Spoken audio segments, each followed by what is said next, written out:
Dinajpur medical college হাসপাতালের শিশু ওয়ার্ডের নবজাতক ইউনিটে ভর্তি হয় এক ফুটফুটে কন্যা শিশু।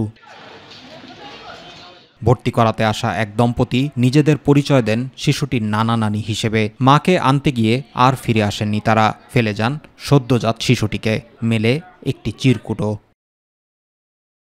চিরকুটে লেখা, পরিস্থিতির শিকার হয়ে বাচ্চা রেখে গেলাম, দয়া করে কেউ নিয়ে যাবেন। হাসপাতাল কর্তৃপক্ষ জানিয়েছে শিশুটির মা ও পরিবারের খোঁজে অনুসন্ধান চলছে। পাশাপাশি সমাজসেবা অধিদপ্তরের সহায়তায় শিশুটির ভবিষ্যৎ নিয়ে প্রশাসনিক সিদ্ধান্ত নেওয়া হবে। বাচ্চাটা আমরা যখন পাই তার পরবর্তীতে আমরা তার যাবতীয় ট্রিটমেন্টগুলো, যে ফটোথেরাপি, ওয়ার্মারে রাখা বা ব্রেস্ট ফিডিং, আমরা সব কিছুরই ব্যবস্থা করেছি।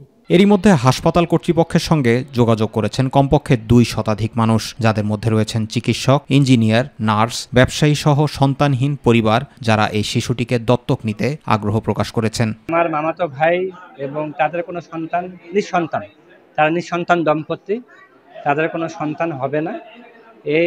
এই জন্যই তারা এই বাচ্চাটাকে নেওয়ার জন্য তারা আগ্রহ প্রকাশ করতেছে এবং তারা হলো বিজনেসম্যান। একজন ডক্টর নিতে চাইছে, তারপরে নার্স একজন আছে, আমাদের অনেক সাধারণ মানুষও আসছে বাচ্চাটিকে নেওয়ার জন্য। অপরদিকে ফুটফুটে শিশুটিকে এক নজর দেখতে প্রতিদিনই ভিড় জমাচ্ছেন উৎসুক মানুষ।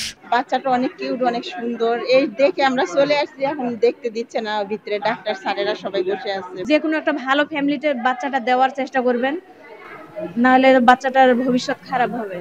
দিনাজপুর মেডিকেল কলেজ হাসপাতালের করিডোরে এখন ভেসে বেড়ায় শিশুর কান্না আর মানুষের নিঃশব্দ দীর্ঘশ্বাস। যে মা হয়তো পরিস্থিতির শিকার হয়ে বুকের ধন ফেলে গেছেন, তার দুঃখের ছায়া ছুঁয়ে গেছে সবার হৃদয়কে। জোয়া রহমান, মাই টিভি নিউজ।